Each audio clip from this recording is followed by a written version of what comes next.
Catecismo de la Familia y el Matrimonio. Preparado por el presbítero Fernando Castro Aguayo.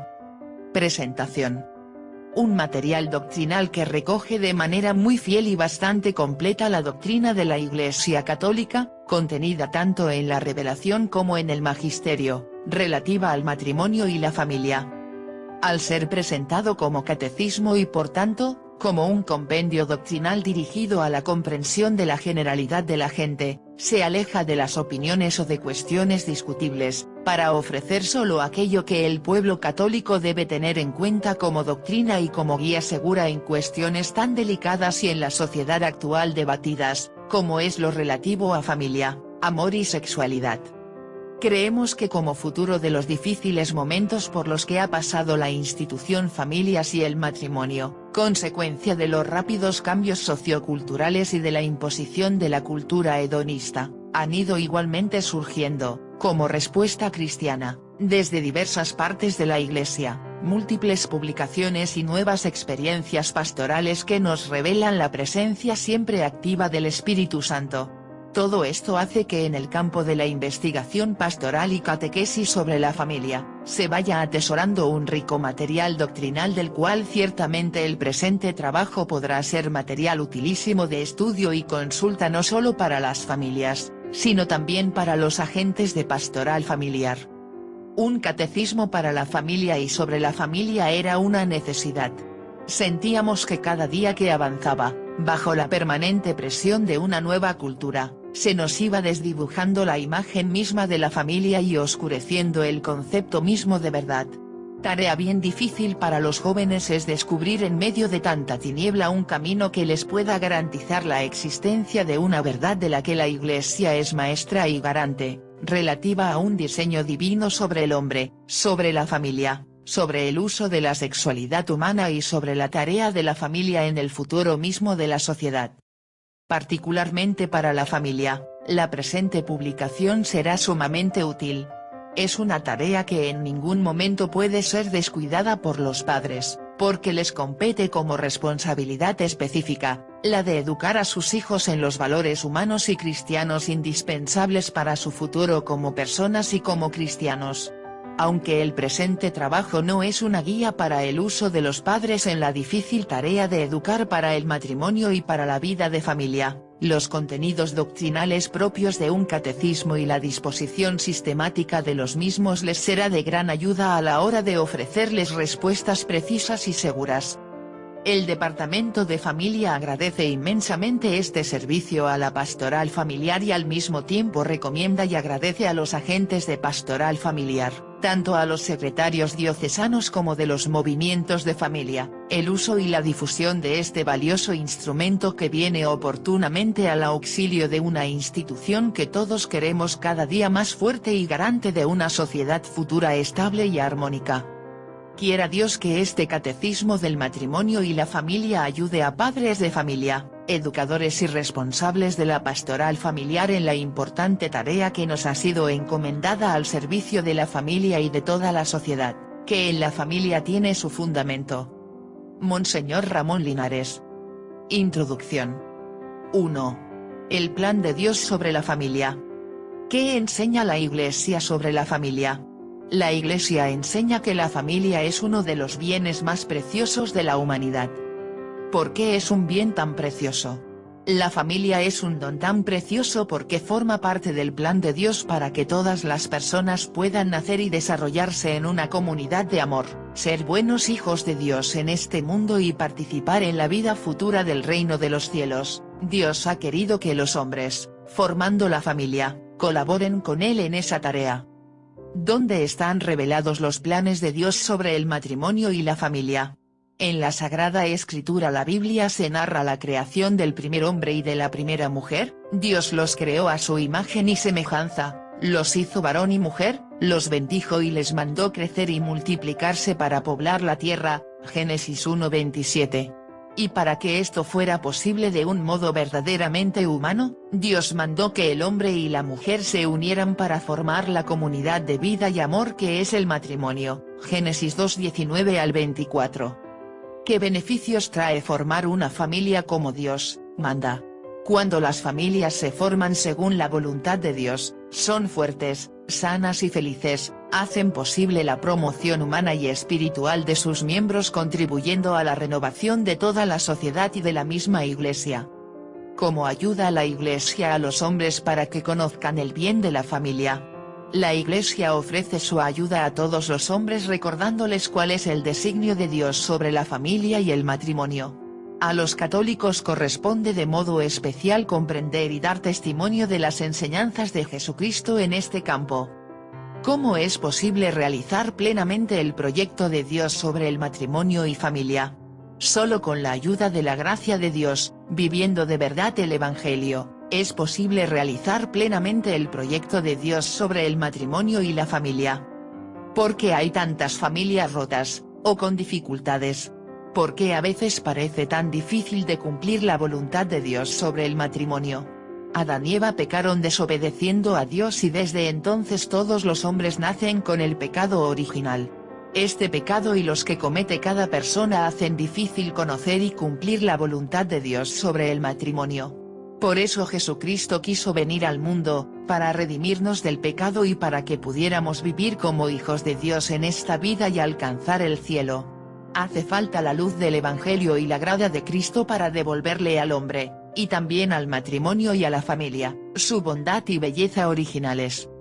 ¿Qué consecuencias tiene para toda la sociedad no cumplir el plan de Dios sobre la familia y el matrimonio? Cuando la infidelidad, el egoísmo y la irresponsabilidad de los padres respecto a los hijos son las normas de conducta, toda la sociedad se ve afectada por la corrupción, por la deshonestidad de costumbres y por la violencia. 2. Situación actual del matrimonio y la familia en nuestra sociedad. ¿Cuál es la situación de la familia en nuestra sociedad? Los cambios culturales de las últimas décadas han influido fuertemente en el concepto tradicional de la familia. Sin embargo, la familia es una institución natural dotada de una extraordinaria vitalidad con gran capacidad de reacción y defensa. No todos estos cambios han sido perjudiciales y por eso el panorama actual sobre la familia puede decirse que está compuesto de aspectos positivos y negativos. ¿Qué aspectos positivos se notan en muchas familias? El sentido cristiano de la vida ha influido para que en nuestra sociedad se promueva cada vez más, una conciencia más viva de la libertad y responsabilidad personales en el seno de las familias, el deseo de que las relaciones entre los esposos y de los padres con los hijos sean virtuosas, una gran preocupación por la dignidad de la mujer, una actitud más atenta a la paternidad y maternidad responsables, un mayor cuidado a la educación de los hijos, una mayor preocupación de las familias para relacionarse y ayudarse entre sí. ¿Qué aspectos negativos encontramos en las familias de nuestro país? Son muchos y todos ellos revelan las consecuencias que provoca el rechazo del amor de Dios por los hombres y mujeres de nuestra época. De modo resumido podemos señalar, una equivocada concepción de la independencia de los esposos, defectos en la autoridad y en la relación entre padres e hijos, dificultades para que la familia transmita los valores humanos y cristianos, creciente número de divorcios y de uniones no matrimoniales, el recurso fácil a la esterilización, al aborto y la extensión de una mentalidad antinatalista muy difundida entre los matrimonios, condiciones morales de miseria, inseguridad y materialismo, la emergencia silenciosa de gran número de niños de la calle fruto de la irresponsabilidad o de la incapacidad educativa de sus padres, gran cantidad de personas abandonadas por falta de familia estable y solidaria. ¿Qué podemos hacer para que los signos negativos no prevalezcan? La única solución verdaderamente eficaz es que cada hombre y cada mujer se esfuercen por vivir en sus familias las enseñanzas del Evangelio. Con autenticidad el sentido cristiano de la vida hará que siempre prevalezcan los signos positivos sobre los negativos, aunque estos nunca falten. ¿Jesucristo nos dio algún ejemplo especial sobre la familia? Sí, porque Jesucristo nació en una familia ejemplar, sus padres fueron José y María. Les obedeció en todo y aprendió de ellos a crecer como verdadero hombre. Así pues la familia de Cristo es ejemplo y modelo para toda familia. ¿Esas enseñanzas son válidas para la familia de nuestros días? Los ejemplos de la Sagrada Familia alcanzan a los hombres de todas las épocas y culturas, porque el único modo de conseguir la realización personal y la de los seres amados es crear un hogar en donde la ternura, el respeto, la fidelidad, el trabajo, el servicio desinteresado sean las normas de vida. ¿Quiénes deben sentirse responsables de fortalecer la institución familiar? Cada hombre es responsable de una manera u otra de la sociedad en que vive, y por tanto de la institución familiar, que es su fundamento. Los casados, deben responder que la familia que han formado sea según el designio de Dios, los que permanecen solteros, deben cuidar de aquella en que nacieron. Los jóvenes y adolescentes tienen una particular responsabilidad de prepararse para construir establemente su futura familia. El matrimonio en el plan de Dios. 3.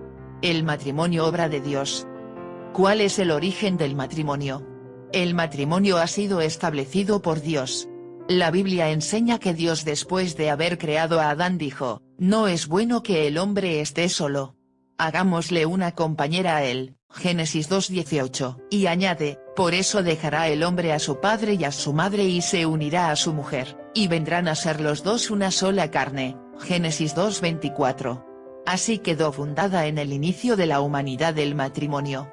Los bendijo Dios diciéndoles: "Creced, multiplicaos y llenad la tierra", Génesis 2:28. ¿Cuál es el papel de la libertad en los que contraen matrimonio? Todo hombre y mujer es libre para casarse o no, porque Dios no obliga a nadie a contraer matrimonio, y este no se constituye sin el libre consentimiento de los novios. Pero una vez que se ha establecido la alianza conyugal, el hombre está sujeto a sus leyes divinas por las que el matrimonio se rige, y a sus propiedades esenciales. Porque algunos afirman que el matrimonio es un invento de los hombres. El carácter sagrado del matrimonio es reconocido en todas las culturas, pero en los últimos tiempos se ha difundido una visión del matrimonio sin referencia a Dios, como si fuera solo una cuestión de leyes civiles o un asunto privado entre un hombre y una mujer. Esto lo dicen quienes no conocen ni aman a Dios, y piensan que la religión no debe influir en sus vidas. ¿Cómo influyen estos errores sobre el matrimonio en la sociedad? La causa de esos errores es que las personas se alejan de Dios. Cuando esto ocurre es difícil que se reconozca la dignidad del matrimonio, y fácilmente se cae en la práctica de la infidelidad, el divorcio, el amor libre y otras uniones ilícitas o irregulares. También el amor matrimonial frecuentemente queda profanado por el egoísmo, el materialismo y la anticoncepción. ¿Influye esta conducta en la sociedad civil? El alejamiento personal de Dios y la ignorancia de la doctrina de Jesucristo influye en la ruptura de gran cantidad de familias y constituye una de las causas más claras de la decadencia y moral de toda la sociedad. 4. El amor humano. ¿Se puede decir que Dios creó al hombre para el amor? Sí. Dios creó al hombre por amor y para el amor. El amor, por tanto, es la vocación fundamental y original de todo hombre. ¿El amor radica solo en el cuerpo? No. El amor humano también abarca al alma, porque el hombre está llamado al amor en su totalidad, en el cuerpo y en el alma. ¿Cómo puede el hombre realizar su vocación al amor? El hombre puede realizar su vocación al amor fundamentalmente de dos modos, por el matrimonio y por la virginidad o el celibato asumido por amor a Dios y servicio a los demás. ¿Cuál de los dos modos es más perfecto? Cada hombre debe seguir su propia vocación y esa será la mejor para él. Pero, la virginidad o el celibato por amor a Dios y servicio a los demás, es más elevado porque está dirigido directa y exclusivamente a Dios. ¿Qué es lo esencial en el amor humano? El amor humano es una donación exclusiva y permanentemente de los esposos, con los actos propios y exclusivos de ellos. Ese amor también alcanza al núcleo íntimo, espiritual de la persona, y lo constituye simplemente una manifestación biológica como sería el caso de los animales. ¿La donación total del hombre y la mujer, solo es auténtica en el matrimonio? La donación total de un hombre y una mujer solo es verdadero amor humano en el matrimonio. Allí se dan las condiciones de estabilidad necesarias para la procreación y educación de los hijos y para el crecimiento y despliegue del amor de los esposos. ¿El amor humano es exclusivo del matrimonio? La plenitud del amor humano es el amor conyugal, que solo se puede realizar en la unión estable y permanente del hombre y la mujer. Pero caben otras formas de amor humano, como la fraternidad, la amistad, la ayuda solidaria hacia los necesitados, etc. ¿Puede darse el amor auténtico, entre un hombre y una mujer, fuera del matrimonio? Cuando hablamos de amor auténtico entre un hombre y una mujer, nos referimos solo a aquel amor que se da de manera exclusiva, fiel, fecunda y para siempre en el matrimonio. Fuera del matrimonio solo hay falsificaciones del verdadero amor, porque al carecer de sus elementos esenciales, que son la estabilidad, el verdadero compromiso y la fecundidad, el amor deja de ser total y por tanto falso. ¿No limita la libertad de los esposos excluir otros posibles amores extramatrimoniales? No, porque la verdadera libertad consiste en cumplir la voluntad de Dios y elegir el bien, elegir la fidelidad a la palabra dada y a los compromisos adquiridos ante Dios y ante el otro cónyuge. La exclusividad del amor entre un hombre y una mujer defiende a los hombres de los peligros del subjetivismo y del relativismo respecto a un asunto tan importante como es la familia y el matrimonio. 5. Un amor perenne y exclusivo, lo que Dios unió no lo separe el hombre. ¿Ha querido Dios que el matrimonio sea uno con una y para siempre? Sí, porque al instituir el matrimonio, Dios le dio unas características adecuadas a la naturaleza humana. Desde el principio quiso que fuera una unión exclusiva y permanente de un hombre con una mujer. Y Jesucristo mismo lo enseña con toda claridad. ¿No han leído que al principio el Creador los hizo varón y hembra y les dijo, por eso dejará el hombre a su padre y a su madre y se unirá a su mujer, y serán los dos una sola carne? Así, pues, ya no son dos, sino una sola carne. Por tanto lo que Dios unió no lo separe el hombre. Mateo 19 del 4 al 6. Porque desea Dios que esta unión sea estable y para siempre. La unión estable y para siempre es necesaria para que crezca el amor entre los esposos y para garantizar el bien y la educación de los hijos. El amor se manifiesta en la fidelidad a las promesas. Dios mismo se ha referido a la alianza con su pueblo con palabras de amor y fidelidad. Así como Dios ama a los hombres con un amor fiel y sobrenaturalmente fecundo, de modo parecido, la íntima alianza conyugal de vida y amor debe establecerse sobre el consentimiento irrevocable de los esposos. ¿El amor de los esposos debe comprometer su futuro? La donación física de los esposos sería un engaño si no fuese también una donación auténtica y total de sus personas, incluso de su futuro. ¿Quién piensa, por ejemplo, en la posibilidad futura de una nueva unión por si esta no resulta? No se entrega totalmente, ni ama de verdad a su cónyuge. ¿Es posible vivir en nuestro tiempo la indisolubilidad del matrimonio? La fidelidad y la indisolubilidad matrimonial no es un sueño inalcanzable, así lo atestigua la experiencia de innumerables familias de todos los tiempos. La fidelidad no ha pasado de moda. Además es muy conveniente respetar la indisolubilidad porque, se basa en la misma naturaleza del hombre y del amor conyugal, perfecciona la entrega mutua de los esposos, hace posible la mejor educación para los hijos, asegura la estabilidad mutua, favorece la búsqueda de la felicidad, se identifica la pareja al plan original de Dios, confirmado y enseñado por Jesucristo. ¿Es muy importante el testimonio de matrimonios estables y fieles? Es muy importante que los jóvenes tengan testimonios de familias unidas y estables. Es un modo de transmitir seguridad a las jóvenes parejas y demostrar el gran valor de la fidelidad matrimonial. ¿Qué testimonio cristiano puede dar un esposo o esposa injustamente abandonado? Los cónyuges injustamente abandonados dan un importante testimonio cristiano de auténtica caridad cuando, fruto de la fe y de la esperanza, no consienten en una nueva unión matrimonial por fidelidad a Dios y a su cónyuge, aunque éste se comporte injustamente. 6. Un amor casto y fecundo, los hijos, don de Dios. ¿Cómo se relacionan el matrimonio y la familia? El matrimonio es el fundamento de una comunidad de amor más amplia que es la familia. El matrimonio y el amor conyugal son el cauce natural para la procreación y la educación de los hijos. Estos son la coronación y plenitud del matrimonio. ¿El matrimonio es solo para el bien de los esposos? El amor matrimonial, que hace de los esposos una sola carne, es un gran bien para ellos, pero Dios le reserva bienes aún mayores en los hijos, que son el fruto preciosísimo de su amor. El amor conyugal confiere a los esposos la gran dignidad de ser cooperadores de Dios al transmitir la vida. ¿Cuál es la dignidad de la procreación? La facultad de engendrar es una participación de los esposos en el poder creador de Dios. Dios los llama a colaborar con Él en la creación de cada nueva vida que viene al mundo. Así como llamamos a Dios Padre nuestro con sentido pleno porque a Él le debemos el don de la vida, igualmente llamamos padres a quienes nos han engendrado. ¿Qué significado tiene la presencia de los hijos, en cualquier matrimonio?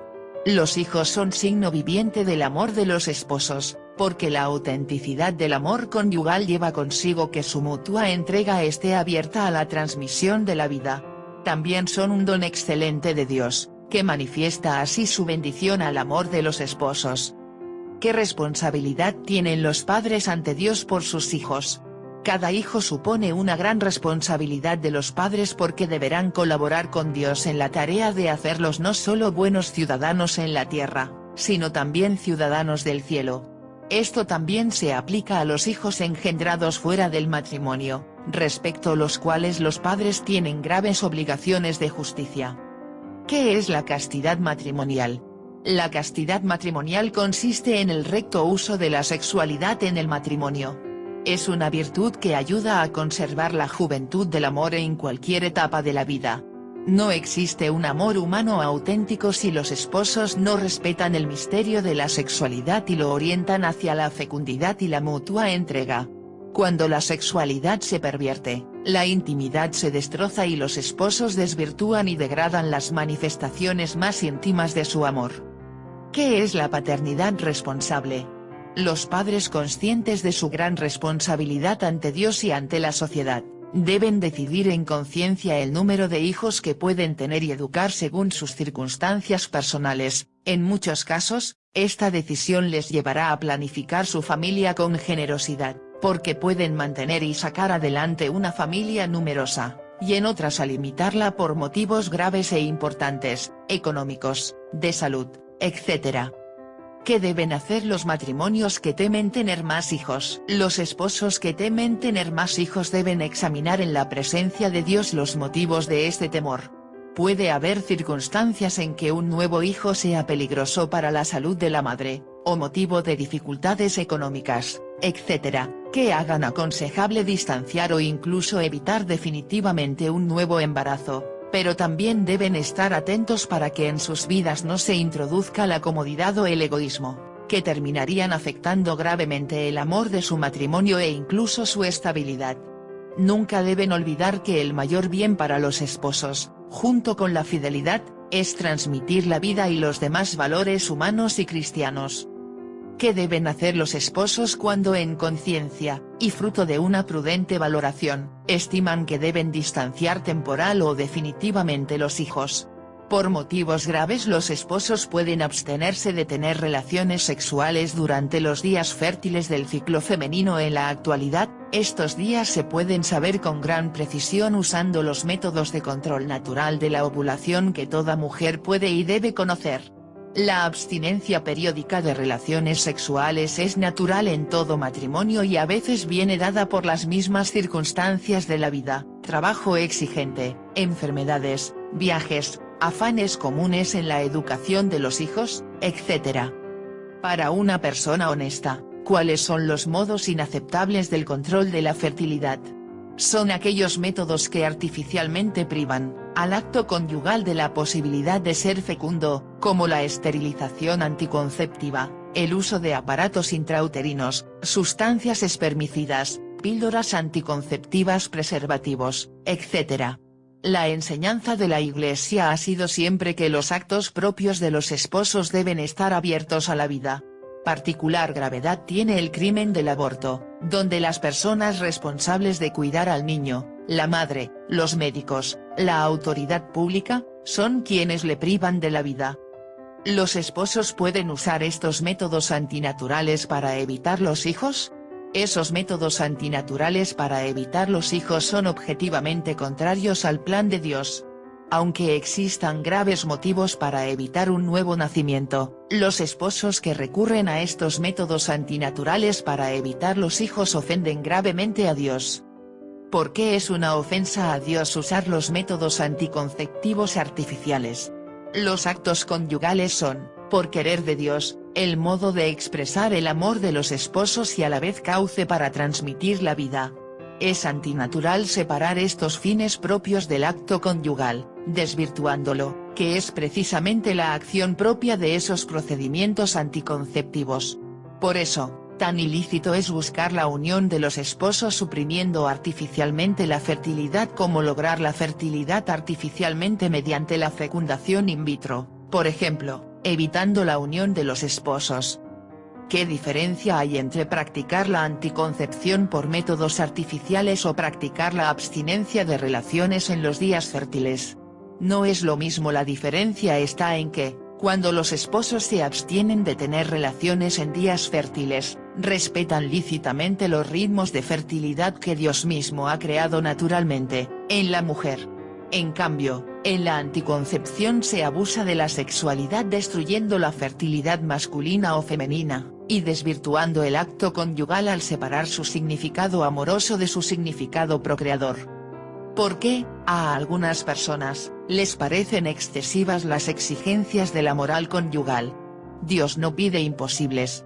El plan divino, tanto para la vida cristiana como para toda vida verdaderamente humana, tiene una gran elevación moral que suele ser desconocida en ambientes materialistas donde se busca exclusivamente el bienestar. La Iglesia constantemente exhorta a todos a vivir la vida de los hijos de Dios, y a superar con la ayuda de la gracia las dificultades que se puedan presentar. ¿Cómo hacer para vivir digna y cristianamente la vida matrimonial y familiar? Los esposos cristianos deben saber que siempre cuentan con la ayuda de Dios. Deben esforzarse por conocer la doctrina cristiana y formar su conciencia con criterios morales firmes.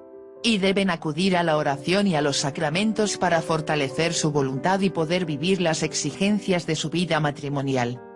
¿Cómo explicar estos planteamientos a quienes no los entienden?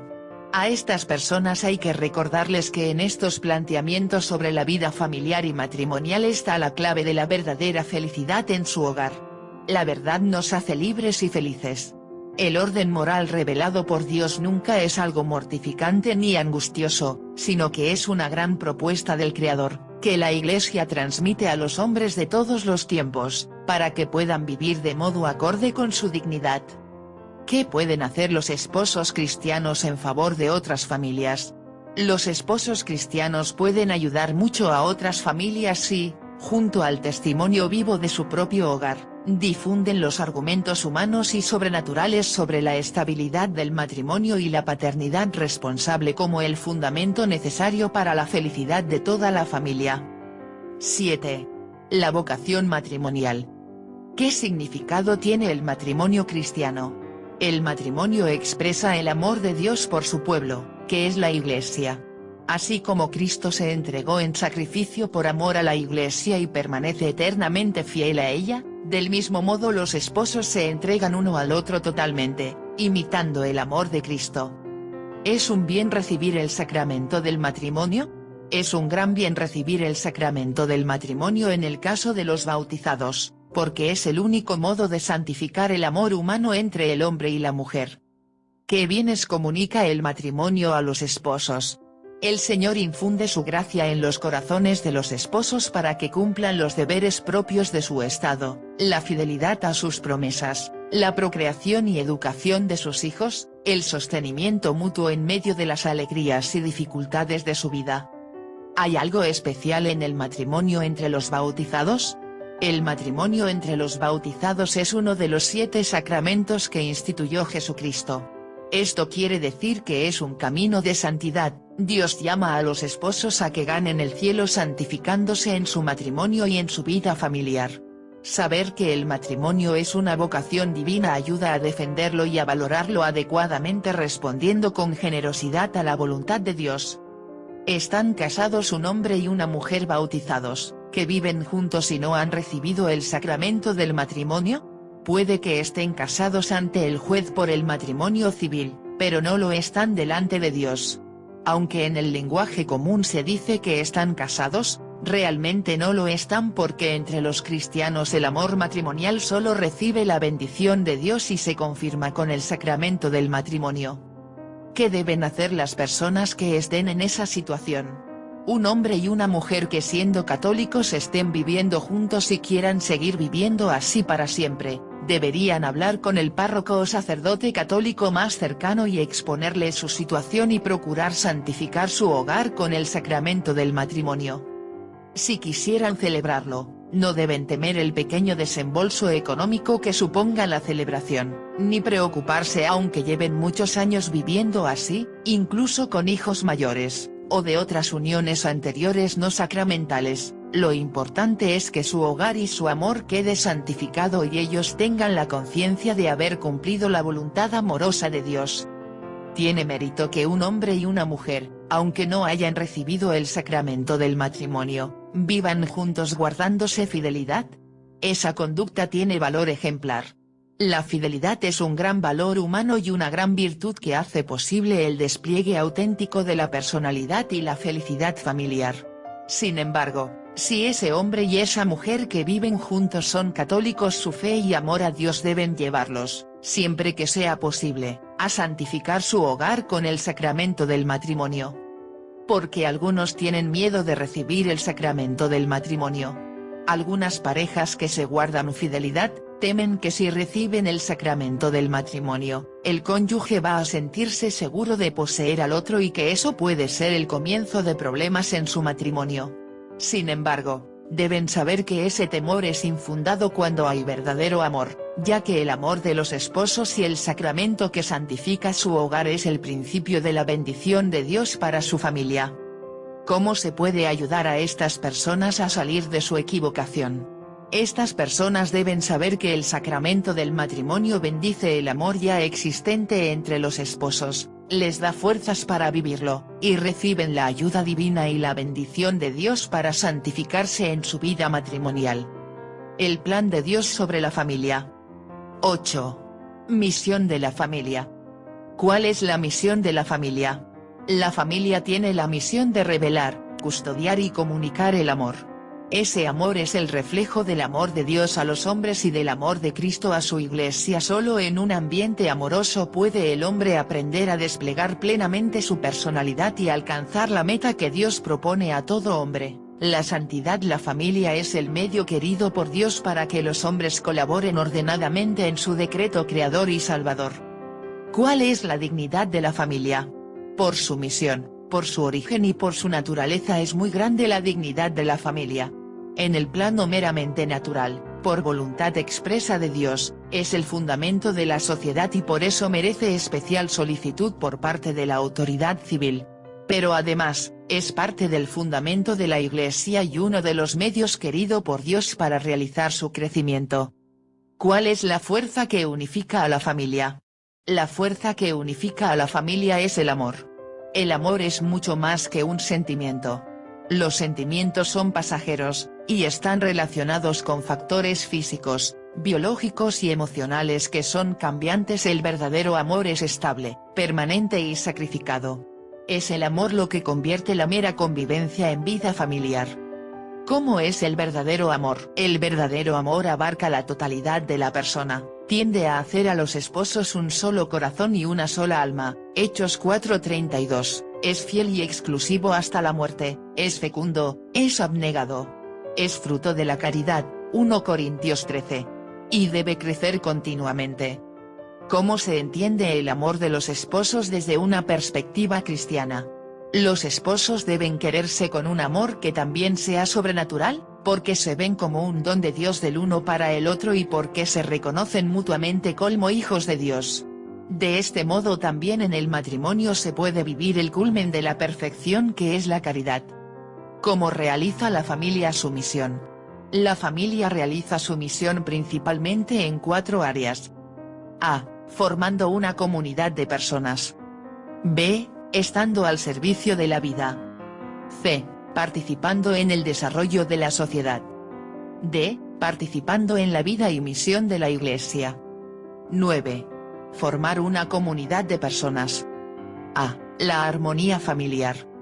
¿Qué se debe hacer para que la familia esté cada vez más unida? Cada uno de los miembros de la familia, especialmente los esposos, deben esmerarse en sus respectivos deberes con toda responsabilidad, a costa de los sacrificios que sean precisos, el trabajo, la educación de los hijos, el cuidado de los ancianos y de los enfermos de la familia, etc. Los hijos también tienen su propia parte, cumplir sus deberes de obediencia, docilidad, cariño y respeto por sus padres, y en el estudio y el trabajo bien hechos. ¿Cuáles son las principales manifestaciones del amor cristiano en la familia? Son muchas: el respeto, la comprensión, el perdón mutuo, la paciencia, la ayuda mutua, el espíritu de servicio y de sacrificio, etc. El amor en la familia se manifiesta sobre todo por la renuncia y la abnegación para hacer amable la vida a los demás, en la lealtad y la confianza, en el respeto y la comprensión. También en el espíritu de servicio y la generosidad, porque así se supera el egoísmo y la comodidad, que son fuentes de impaciencia y mal humor, verdaderos enemigos de la armonía conyugal y familiar. ¿Cuál es la principal manifestación del amor cristiano, en relación a los esposos? La misión de la familia impone a los padres una profunda y generosa dedicación por educar a los hijos. Faltan gravemente a este deber los padres que por adquirir abundancia de bienes materiales, por razones de trabajo, o por cualquier otro motivo, descuidan la dedicación y la educación de sus hijos. Para la esposa, es necesario resaltar la importancia que las tareas del hogar tienen en relación a la educación de los hijos, la armonía familiar y la buena marcha de toda la casa. Cuando el hogar está ordenado y limpio, será el lugar donde todos los miembros de la familia desearán descansar y compartir, porque ningún otro sitio les será más agradable. ¿Qué se puede hacer cuando hay divisiones en la familia? La unión familiar debe preservarse con sacrificio y generosidad porque es un gran bien. Para ello, todos deben fomentar las disposiciones de comprensión mutua, tolerancia, el perdón de las ofensas y la reconciliación. ¿Qué medios tenemos los cristianos para fomentar la unión en la familia?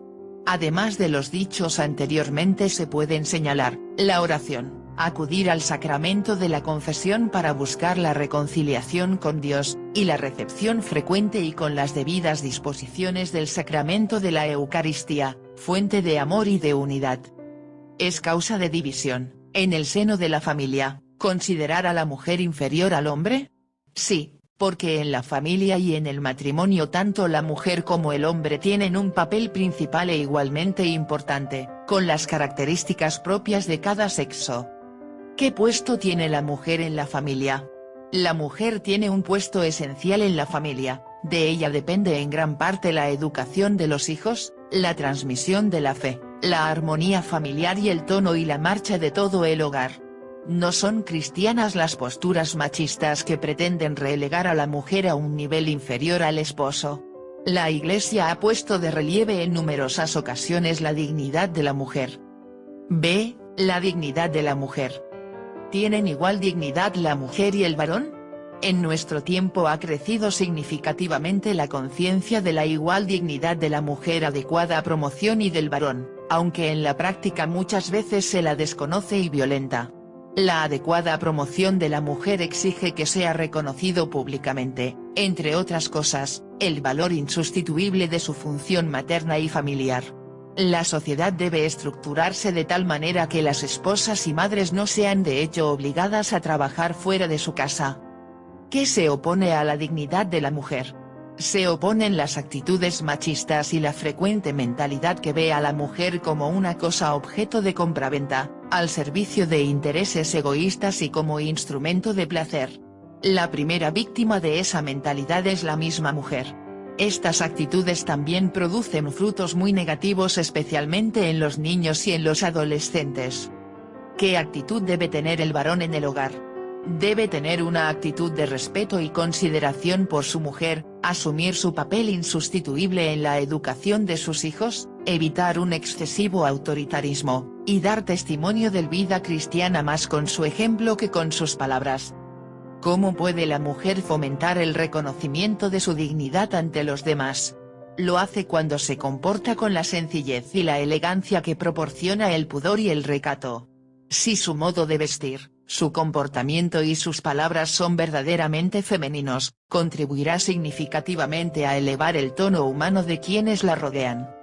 Siempre deberá tener en cuenta que existen propagandas, determinadas modas y actitudes que tienden a convertirla en un objeto sexual al servicio del hombre. Frente a esto cualquier ser humano debe rebelarse, pero especialmente las mismas mujeres. C. Niños y ancianos. ¿Qué deben encontrar los niños en sus familias? Los niños necesitan protección, cuidado y educación para poder desarrollarse humana y espiritualmente como ciudadanos y como cristianos. La acogida, la estima, el amor y el cuidado de los niños es una característica de la vida cristiana. ¿Cuál es la dignidad de la tarea educativa de los niños? Formar bien el alma de un joven, o educar a un niño es una de las tareas más trascendentales que puede realizar una persona. Es algo especialmente bendecido por Dios. Educar a los niños puede suponer grandes sacrificios por unas circunstancias complejas de la sociedad y por la paciencia que deben tener los padres. Pero vale la pena. Cristo asegura que todo lo que hicimos con sus hermanos más pequeños, con él mismo lo hicimos, Mateo 25:40. Si fuera el caso, ¿qué deben hacer los padres para ayudar a los hijos tenidos fuera del matrimonio? Es un deber de justicia que se responsabilicen de su educación y cuiden lo mejor que puedan de ellos. Y con el ejemplo de su rectificación inculcarles el modelo de familia al que aspira cualquier hijo. Esos hijos no deben seguir la conducta de los padres sino más bien intentar formar una familia ejemplar, con la ayuda de Dios. Los niños tienen el derecho a nacer en una familia bien constituida y se les causa una grave injusticia cuando se les engendra fuera del matrimonio, quedando muchas veces privados de la custodia y presencia de alguno de sus padres. ¿Se puede decir que ha fracasado un matrimonio que no tenga hijos? Cuando la procreación es imposible por enfermedad u otras causas, el matrimonio no pierde su valor. El amor de los esposos debe seguir creciendo para desbordarse en otros servicios a la sociedad, en tareas educativas, en ayuda a otras familias o a niños necesitados o impedidos. Además, siempre podrán adoptar a otros niños abandonados o carentes de familia. ¿Cómo se deben cuidar a los ancianos en la familia? Los ancianos tienen el tesoro de la experiencia y la sabiduría de la vida, pueden ser una fuente de unión para toda la familia. Atenderlos en sus necesidades materiales y espirituales es una gran obra de caridad y un deber de piedad para los hijos y demás miembros de la familia. ¿Y cómo deben tratarse a los enfermos? Debemos tratar a los enfermos de la familia como nos gustaría que nos trataran a nosotros. Debemos atenderlos, cuidarlos, y si fuera el caso procurarles los auxilios espirituales necesarios a tiempo para que lleguen dignamente al encuentro con Dios. Todas estas tareas con los niños, ancianos y enfermos, ¿son un obstáculo para la realización personal de los demás miembros de la familia? Todo lo contrario. Esas tareas son una fuente de humanidad para todos los miembros de la familia. El primer lugar para vivir y desarrollarse como personas es la familia. Aplicarnos en esas tareas es vivir el mandato de la caridad, que empieza con la propia familia, y dedicar nuestros mejores esfuerzos a ellos es un camino de santidad. 10. El servicio a la vida. A. Custodiar la vida. ¿Cuál es la tarea fundamental de la familia? La tarea fundamental de la familia es ponerse al servicio de la vida. Los esposos realizan la bendición de Dios desde el comienzo del mundo, creced y multiplicaos. Llenad la tierra, Génesis 1:28. ¿Qué valor tiene la fecundidad en el matrimonio? La fecundidad es el fruto y el signo del auténtico amor conyugal. Es testimonio vivo de la entrega de los esposos. El cultivo del amor conyugal tiende a capacitar a los esposos para cooperar con fortaleza y generosidad con el Creador, en el aumento y enriquecimiento de la familia humana. ¿Ha cambiado la doctrina de la Iglesia respecto a la fecundidad en el matrimonio? Esta doctrina no ha cambiado en nada. Hay una unidad perfecta en las enseñanzas de los concilios y los papas de todos los tiempos. Así se comprueba también por el magisterio eclesiástico emanado del Concilio Vaticano I, del Papa Pablo V y de Juan Pablo I. La doctrina de la Iglesia siempre ha sido la misma, porque no tiene otra doctrina que la de Jesucristo, que es siempre actual. ¿Cómo se puede resumir la doctrina de la Iglesia sobre la fecundidad en el matrimonio? Esta enseñanza puede resumirse diciendo que el amor conyugal debe ser plenamente humano, exclusivo y abierto a la vida. ¿Son justas las leyes que regulan el aborto en algunos países? Esas leyes son gravemente criminales. El aborto es un crimen horrendo porque consiste en quitar la vida a una criatura inocente e indefensa.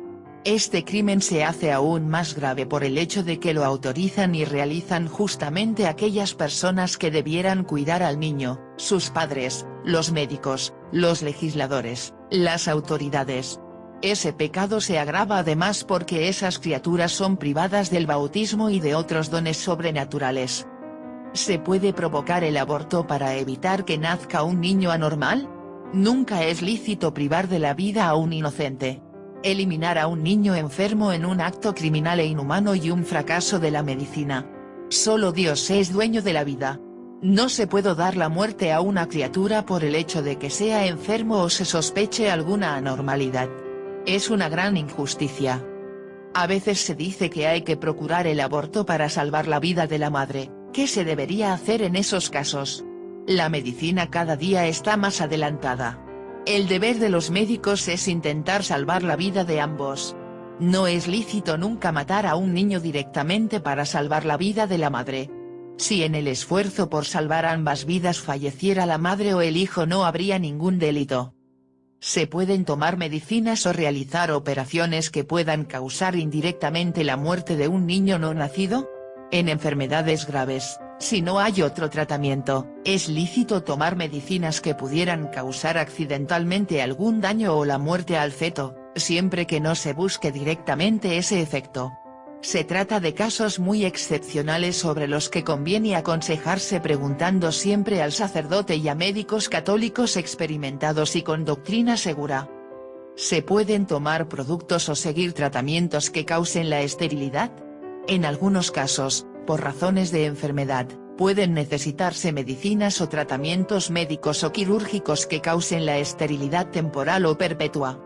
En estos casos debe haber proporcionalidad entre la gravedad de la enfermedad que se desea tratar y la consecuencia de producir la esterilidad a una persona. ¿Qué criterio moral existe sobre los dispositivos intrauterinos o medicinas que hagan directamente infecundo el acto conyugal? Esos medios son siempre contrarios a los fines propios del matrimonio, y por tanto son ilícitos moralmente. Además, muchas veces esas drogas y siempre los dispositivos intrauterinos, tienen efectos abortivos precoces y no son solo anticonceptivos. ¿Qué criterio moral tiene la fecundación artificial, los bebés probeta? Los bebés probeta y todas las prácticas que rodean esa tecnología, alquiler de madres, congelación de embriones, etc., son gravemente inmorales por la manipulación de los gametos que ambos esposos aportan para concebir el niño, así como por el elevado número de pérdida de vidas humanas que comportan, y por su inhumanidad. Esto atenta contra la dignidad de los esposos, la dignidad de la procreación, y la dignidad de la criatura, que tiene derecho a ser concebida por sus padres de modo humano y amoroso. B. Políticas demográficas. ¿El Estado debe tomar medidas de protección de la familia? El Estado debe crear el ordenamiento jurídico y social necesario para que la familia pueda desarrollarse convenientemente. ¿Pueden los Estados imponer políticas demográficas? El Estado debe garantizar el bien común y el desarrollo de los ciudadanos en todas sus dimensiones, no solo en la económica, y de modo especial la familiar.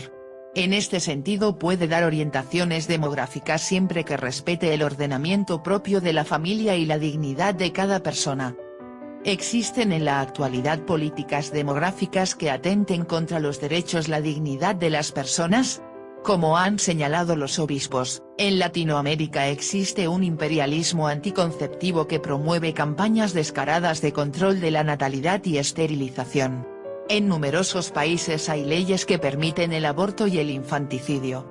Hay estados que imponen el número de hijos a las familias. Todos estos hechos son verdaderos abusos que atentan contra la dignidad del hombre, contra su libertad y contra la familia. ¿Puede una política demográfica sustituir las decisiones de los esposos? Sería una intromisión tiránica que el Estado impusiera a los esposos lo que solo ellos pueden decidir, el número de hijos. La Iglesia condena toda forma de intromisión en la vida familiar, y es garante de la libertad de los esposos en sus decisiones libres y responsables sobre el número de hijos. ¿Hay peligro de que se acaben los recursos para alimentar la población del mundo?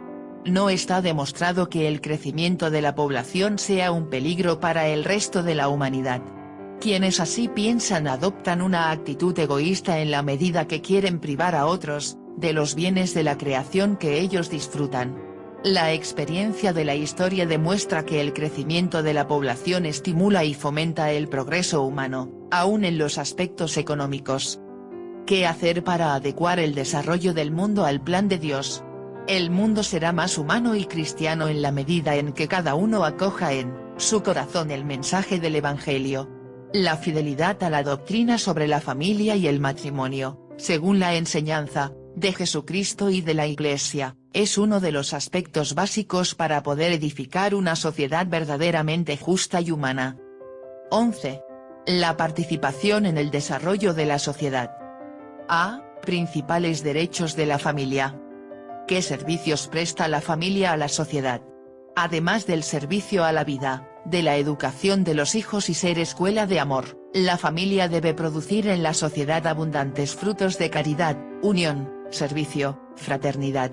Por ejemplo, la ayuda a otras familias, la adopción desinteresada de niños sin hogar, la atención a ancianos minusválidos enfermos, drogadictos, encarcelados, etc.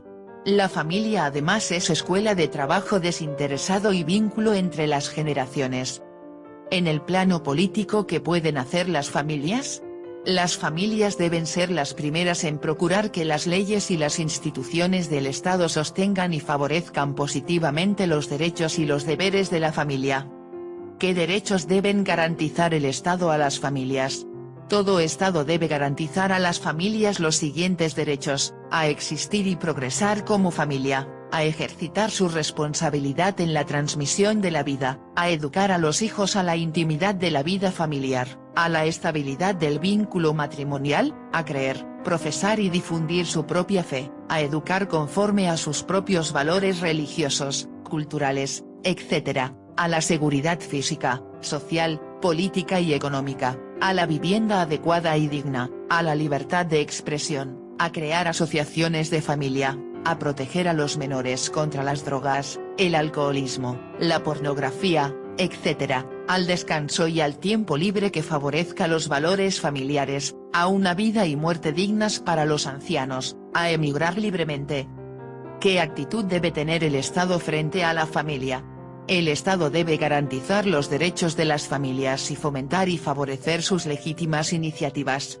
Las autoridades públicas, convencidas de que el bien de las familias constituye una parte indispensable del bien común de toda la sociedad, deben hacer lo posible para promover aquellas ayudas económicas, sociales, educativas, políticas culturales, etc., necesarias para su desarrollo y estabilidad. B. La educación de los hijos, los padres, primeros educadores. ¿Quiénes son los primeros educadores? La Iglesia, defendiendo los derechos de la familia, siempre ha enseñado que los padres son los principales y primeros educadores de sus hijos. ¿Por qué son los padres los primeros educadores? El derecho de educar a los hijos es algo íntimamente ligado a la transmisión de la vida, porque entre padres e hijos, se establece una relación de amor insustituible que no puede ser delegada ni usurpada por nadie. Porque la educación fundamental de los hijos no debe ser sustituida por otras instituciones o personas. Porque nadie podrá igualar el amor de los padres que los capacita para educar con dulzura, constancia, bondad, afán de servicio, desinterés y espíritu de sacrificio a sus hijos. Y porque es un derecho primario que los padres orienten, en sus líneas generales, los principios que deben sustentar la educación de sus hijos. ¿Qué aconseja la Iglesia a los padres en relación con la educación de los hijos? Los padres deben formar a sus hijos con confianza y valentía en los valores esenciales de la vida humana. Deben enseñarles además los principios de la fe cristiana. Los hijos deben crecer en espíritu de libertad frente a los bienes materiales, adoptando un estilo de vida sencillo y austero, convencidos de que el hombre vale más por lo que es que por lo que tiene. ¿Qué virtudes sociales convendrán estimular en los hijos? Los padres deberán educar sus hijos en el clima propio de virtudes que les hagan solidarios con los demás, la generosidad, el desprendimiento, la compasión, el trabajo realizado con el espíritu de servicio, y sobre todo, la caridad. El egoísmo es el enemigo de toda relación con otras personas. C. Educar la sexualidad. ¿Hay que educar la sexualidad de los hijos? La sexualidad debe ser educada del mismo modo que se educan otros aspectos de la vida de los jóvenes, pero con sus particularidades propias. Debe entenderse como educación para el amor, para la entrega, que facilite a los jóvenes la comprensión de la belleza y la trascendencia del amor conyugal en el matrimonio, la grandeza de la misión de la familia. La educación de la sexualidad no puede separar los aspectos biológicos de los aspectos afectivos, morales y espirituales. ¿A quién corresponde la educación sexual? En primer lugar le corresponde a los padres, que por conocer bien a sus hijos, saben cuál es el mejor momento y el modo para explicarles todo lo relativo a esta materia. Esta es la mejor educación personalizada, que además garantizará el pudor y la delicadeza de sus enseñanzas. La escuela puede cooperar con los padres pero nunca sustituirlos. Los padres deben conocer y autorizar los conceptos que reciban sus hijos en la escuela, particularmente en esta materia. ¿Qué opinión merecen los programas educativos que proponen una simple información fisiológica o biológica en esta materia? Esos programas lesionan la formación de los adolescentes en la medida en que estén separados de los principios morales. Deben estimular a vivir las virtudes humanas que llevan a un dominio de sí mismo y fomenten el verdadero amor y la castidad. ¿Atenta la práctica de la castidad contra la libertad? De ningún modo, porque la castidad es una virtud que orienta el recto uso de la sexualidad, y su vivencia suele variar según las circunstancias en cada etapa de la vida.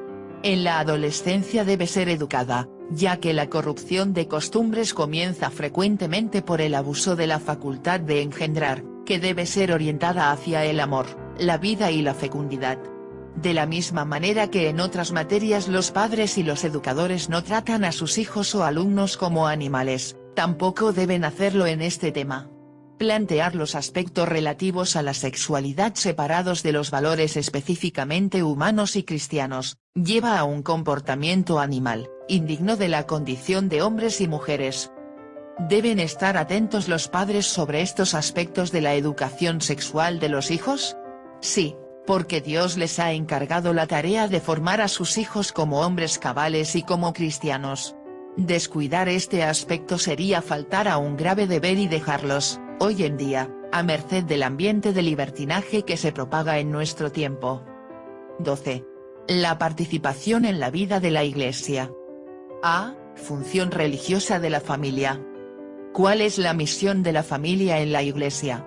La familia está llamada a edificar el reino de Dios y a participar activamente en la vida y misión de la Iglesia. Los miembros de la familia, enseñados por la palabra de Dios, confortados con los sacramentos y los auxilios de la gracia, e irradiando el espíritu del Evangelio, vienen a ser una pequeña porción viva de la Iglesia. ¿Qué relación tiene la familia con la fe? La Iglesia siempre ha enseñado que la familia cristiana es una comunidad creyente y evangelizadora, que testimonia la presencia salvadora de Cristo en el mundo a través de la unidad y fidelidad de los esposos, y la conservación y transmisión de la fe a los hijos. ¿Por qué se dice que la familia es evangelizadora? En la familia los padres deben comunicar el Evangelio a los hijos, pero también pueden recibirlo de ellos. La familia debe transmitir la fe a otras familias y a los ambientes donde se desenvuelve su vida ordinaria. ¿Cómo se puede concretar la evangelización en la familia? Los padres deben dar ejemplo con naturalidad de cómo vivir la vida y las tradiciones cristianas. Los hijos deben saber que sus padres tratan a Dios todos los días, que procuran recibir los sacramentos con frecuencia y asistir a la Santa Misa los domingos y otras fiestas, que veneran al Papa y a la jerarquía de la Iglesia. También evangelizarán con su ejemplo y su palabra, transmitiendo los valores humanos y cristianos, el amor al trabajo, el sentido de responsabilidad, el respeto a los mayores y al buen nombre de los demás, el amor a la verdad, la sinceridad, la vida sencilla, austera y limpia, el saber compartir con los demás los bienes que tenemos, el ser agradecidos con Dios por todo, etc., porque todas esas virtudes las vivió Jesucristo. ¿Cómo pueden las familias contribuir socialmente a la evangelización? Las familias son testimonio y fermento de vida cristiana en la sociedad en la medida en que los esposos viven bien las exigencias de su vocación matrimonial. Ese clima de amor y generosidad cristiana facilitará prestar ayuda espiritual o material a otras familias que lo necesiten. También pueden hacerse presentes en las actividades propias de la pastoral evangelizadora de la Iglesia a través de las parroquias o movimientos apostólicos. ¿Debe aprenderse el catecismo en la familia? Los padres son los primeros iniciadores de la fe en sus hijos. Deben enseñarlos a rezar y comenzar a explicarles las principales verdades contenidas en el catecismo. La parroquia o la escuela perfeccionarán más tarde esa enseñanza. Lo que los padres enseñan en la infancia, tiene una gran importancia para la vida futura de los hijos. ¿Es necesario orar en familia? Jesucristo nos enseñó que cuando hay 2 o 3 congregados en mi nombre, allí estoy yo en medio de ellos. Mateo 17,19. Alabar a Dios, darle gracias y pedirle sus dones forma parte esencial de la vida de una familia cristiana. ¿Qué motivos tenemos para orar en familia? Los motivos son las mismas circunstancias ordinarias de la vida que debemos y podemos referir a Dios: estar juntos en alegrías y dolores, esperanzas y tristezas, nacimientos y cumpleaños, aniversarios de bodas, viajes, alejamientos y regresos, momentos importantes, fallecimiento de personas queridas, etc. ¿Quiénes deben iniciar a los hijos en la vida de oración? Los padres son los principales educadores en la oración. Deben enseñar a sus hijos a orar y a tratar a Dios en ocasiones ordinarias de la vida, al acostarse y al levantarse, antes y después de las comidas, a dar gracias por los beneficios, en la asistencia a la misa dominical, a celebrar los misterios cristianos, Navidad, Semana Santa, etc., la celebración de las fiestas de Jesucristo, de la Virgen y de algunos santos, a orar por las necesidades espirituales y materiales de los demás, etc. La principal educación para la oración será siempre el testimonio de los padres. ¿Qué otras oraciones pueden ejercitarse en la familia? El rezo y la meditación del Santo Rosario, principalmente en familia, han sido especialmente recomendados como una de las más excelentes oraciones para conservar su unidad. ¿Qué otras devociones se pueden practicar en las familias? La presencia de imágenes piadosas en los principales sitios de la vivienda, el crucifijo, imágenes de la Virgen, la imposición del escapulario. En Venezuela hay una costumbre muy cristiana, que es la bendición que piden los hijos a los padres. A la petición de la bendición por los hijos, los padres contestan: «Que Dios te bendiga». Es una costumbre que muestra la devoción por los padres y parientes mayores, y que tiene una honda raíz cristiana. Debemos mantenerla y propagarla. B. Gracia de Dios y sacramentos. ¿El sacramento del matrimonio confiere la gracia de Dios para toda la vida matrimonial? El sacramento del matrimonio, recibido con las debidas disposiciones, confiere la gracia de Jesucristo que ayudará a los esposos a santificarse en todas las circunstancias de su vida conyugal, porque Dios no nos abandona nunca en nuestra vocación, y el matrimonio es una vocación, un camino hacia la santidad. ¿Qué relación existe entre Eucaristía y matrimonio? En la Eucaristía el mismo Jesucristo se entrega como alimento, vivificando espiritualmente a los esposos y asemejándolos a Él. La Eucaristía es el sacrificio de la nueva alianza, alianza que encarnan los esposos entre sí en la vivencia cristiana de su matrimonio. Además, la Eucaristía es fuente de caridad y vínculo de unidad, virtudes muy necesarias para la estabilidad y armonía de toda la familia. ¿Qué relación hay entre el sacramento de la penitencia y el matrimonio? Los esposos y los demás miembros de la familia deben recibir el sacramento de la penitencia cuando en sus vidas esté presente el pecado o cuando quieran crecer en el fervor y en el amor de Dios. La confesión es fuente de purificación y de fortaleza, necesaria para afrontar las dificultades de la vida conyugal. B. La preparación para el matrimonio. ¿Por qué es necesaria una preparación para el matrimonio?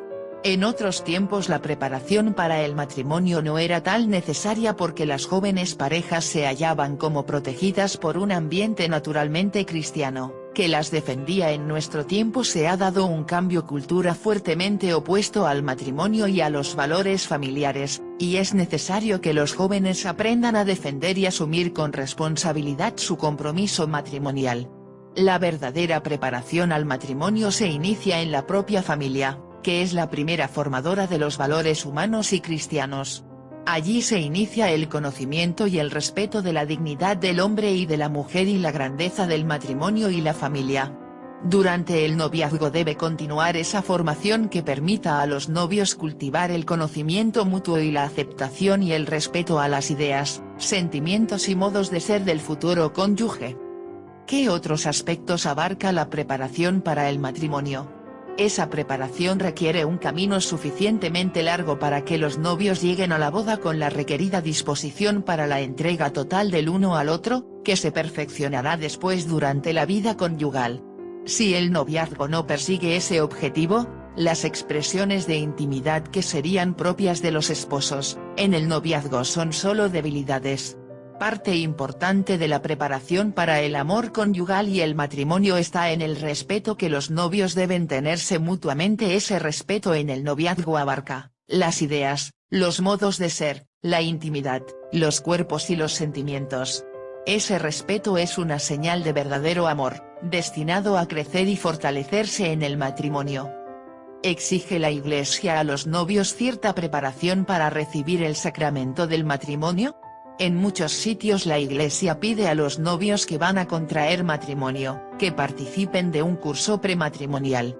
En él se deben tratar los aspectos humanos, doctrinales y espirituales que cualquier matrimonio cristiano debe conocer. Los novios deben ver en este curso prematrimonial no solo un requisito para su boda, sino una ayuda que les facilita recibir digna y provechosamente el sacramento. ¿Qué se debe decir a quienes afirman que las parejas deben tener relaciones íntimas previas al matrimonio? Esas relaciones sexuales, llamadas prematrimoniales, no son una preparación para el matrimonio, sino un pecado grave y un abuso de la sexualidad. Muchas veces esas relaciones son efecto de la debilidad, de un enamoramiento romántico, o sentimental, que está muy lejos del verdadero amor. Los novios, como aún no son esposos y no se pertenecen, no tienen derecho a esa intimidad que puede afectar gravemente su amor y también los derechos de otras personas, y en concreto los del hijo que fruto de esas relaciones puedan concebir. Por otra parte, es muy sabido que las relaciones prematrimoniales con frecuencia destruyen el noviazgo y otras muchas veces preparan la infidelidad extraconyugal.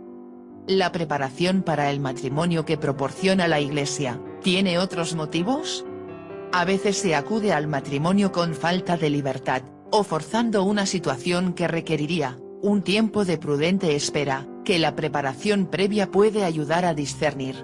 El embarazo, como fruto de relaciones prematrimoniales, puede ser una de las causas que apresure irresponsablemente la boda en parejas que aún no están preparadas ni física, ni emocional, ni espiritualmente para ello. Las estadísticas demuestran que los matrimonios de adolescentes suelen terminar en divorcios muy pronto, tanto más pronto cuanto más jóvenes se casaron. ¿Qué hacer para evitar esas situaciones? Los novios deben evitar las ocasiones en que puedan darse relaciones prematrimoniales, permanecer solos mucho tiempo, o en lugares aislados, así como las manifestaciones de ternura que serían propias de los esposos, pues no solo deben evitar las relaciones íntimas, sino que tampoco deben iniciarlas. Deben saber resistir las presiones del ambiente que impulsan a los novios a vivir como si fueran personas casadas. Y saber que el esfuerzo por vivir limpiamente su amor tendrá la garantía de su duración. Además, Siempre hay que pensar que Dios no pide imposibles, y que el noviazgo se puede vivir limpiamente con la ayuda de su gracia, frecuentando los sacramentos y siendo amigos de Dios. C. La celebración del matrimonio. ¿Qué características debe tener la celebración del matrimonio? El matrimonio cristiano requiere una celebración litúrgica que exprese ante la Iglesia, representada ante unos testigos, la naturaleza sacramental de la alianza conyugal que establece. Los esposos deben saber que expresan las promesas de su alianza ante el mismo Jesucristo representado por el ministro de la Iglesia y los testigos que asisten al matrimonio. La ceremonia de la boda se lleva a cabo una vez aclarado que no existen impedimentos, que dicho acuerdo se realiza responsable y libremente, que se expresa con claridad el consentimiento que realiza la alianza conyugal, y que se observan las formas establecidas por la Iglesia con una ceremonia sencilla y digna. ¿Qué manifiesta la celebración matrimonio cristiano? El matrimonio cristiano manifiesta de modo público que los esposos, aquel hombre y aquella mujer han sido llamados por Dios para establecer libremente una comunidad de vida y de amor que debe ser un camino hacia la santidad en él. Se ceden mutuamente el derecho sobre sus cuerpos para realizar los actos propios de la generación y educación de sus hijos. Este derecho es perpetuo y solo exclusivo de ellos. Situaciones irregulares y difíciles en las familias. ¿Cuáles son las principales situaciones irregulares en la familia? Las principales situaciones irregulares que contradicen el plan de Dios sobre la familia son, el llamado matrimonio a prueba, las uniones libres, los católicos unidos solo por el matrimonio civil, las personas separadas o divorciadas no casadas de nuevo, las personas divorciadas y vueltas a casar, los privados de familia. ¿Qué es el matrimonio a prueba? Se llama así a la cohabitación de una pareja que prueba su compatibilidad durante un tiempo, pensando en la posibilidad de contraer posteriormente un enlace definitivo propiamente hablando. Esta prueba no se trata de un matrimonio, porque en él se prevé la posibilidad de una futura ruptura, y esto es incompatible con el verdadero matrimonio. ¿Qué son las uniones libres? Son uniones constituidas por un hombre y una mujer que deciden vivir juntos, sin ningún tipo de compromiso entre ellos. Estas situaciones pueden ser fruto de determinadas circunstancias económicas o culturales, de la inmadurez afectiva y psicológica de la pareja, o consecuencia de la búsqueda desordenada del placer. En todo caso, estas uniones reflejan una gran inmadurez humana, porque indican que no se es capaz de asumir el compromiso de formar una familia. ¿Cómo es posible evitar esas situaciones? Es necesario averiguar las causas en cada caso para ponerle remedio. En general, es preciso promover la educación de los jóvenes mostrando los grandes bienes de la fidelidad, del matrimonio y de la familia, y la conveniencia de construir hogares estables. ¿Cuál es la situación dentro de la Iglesia de los católicos unidos en matrimonio civil? Hay que distinguir dos grupos de personas, los que nunca recibieron el sacramento del matrimonio, y los que lo recibieron y se divorciaron para volver a contraer matrimonio civil. Los primeros tienen una situación distinta a las uniones libres, porque aceptan de alguna manera las obligaciones del matrimonio. Se les debe animar a que santifiquen su hogar recibiendo el sacramento del matrimonio, para que sean coherentes con la fe que profesan y el estilo de vida que llevan. En todo caso, no pueden acceder a los sacramentos de la Iglesia mientras perdure esa situación, porque entre católicos el único matrimonio válido y lícito es el sacramental. ¿Puede una persona católica divorciarse cuando la convivencia con el otro cónyuge es imposible? Si la convivencia conyugal se hace imposible por problemas de infidelidad, o de violencia, malos ejemplos para los hijos, etc., el cónyuge inocente puede pedir lícitamente la separación pues el otro cónyuge perdió sus derechos, pero convendrá que se aconseje previamente con un sacerdote. ¿Cuál es la situación dentro de la Iglesia, de las personas divorciadas, que han vuelto a contraer un matrimonio civil? La Iglesia ruega por todos ellos y desea atenderles como a miembros especialmente necesitados de su ayuda, porque las palabras de Jesús sobre la licitud de su situación son claras: yo les digo, cualquiera que repudie a su mujer y se una con otra, comete adulterio. Mateo 19,9, y en otro pasaje, el que repudie a su mujer la expone a cometer adulterio, y el que se una con la repudiada comete adulterio, Mateo 5:32. Así pues, deben tratar de resolver su situación, sea investigando la posible nulidad de su primer matrimonio con intención de contraer legítimamente el actual, sea disolviendo la segunda unión civil y tratando de recomponer su primera unión matrimonial, o viviendo con su actual cónyuge, si así lo exigen las obligaciones de justicia adquiridas por los hijos que se tengan, pero sin tener relaciones con él. Solo en este último caso, cuando ambos viven como hermano y hermana, y quitando toda posibilidad de causar escándalo a otros fieles, podrían participar de los sacramentos. En todo caso deben recibir el consejo de un sacerdote prudente y experimentado. ¿Estas personas están separadas de la Iglesia? De ningún modo. Pueden y deben, como todos los católicos, acudir a la oración, escuchar la palabra de Dios, participar de la misa, y procurar realizar obras de caridad y misericordia. Pueden también fomentar las iniciativas en favor de la justicia, educar a los hijos en la fe cristiana y cultivar el espíritu y las obras de penitencia. De este modo se disponen también a recibir la ayuda de Dios para regularizar su situación. ¿Cuáles son los sentimientos de la Iglesia respecto a los que no tienen familia? Estas personas son valoradas con afecto y consideración por parte de la Iglesia. El Santo Padre, Juan Pablo I, siempre ha animado a que se les abra todavía más la puerta de la Iglesia a las personas que no tienen familia, porque la Iglesia es la casa de todos, especialmente de los fatigados y necesitados.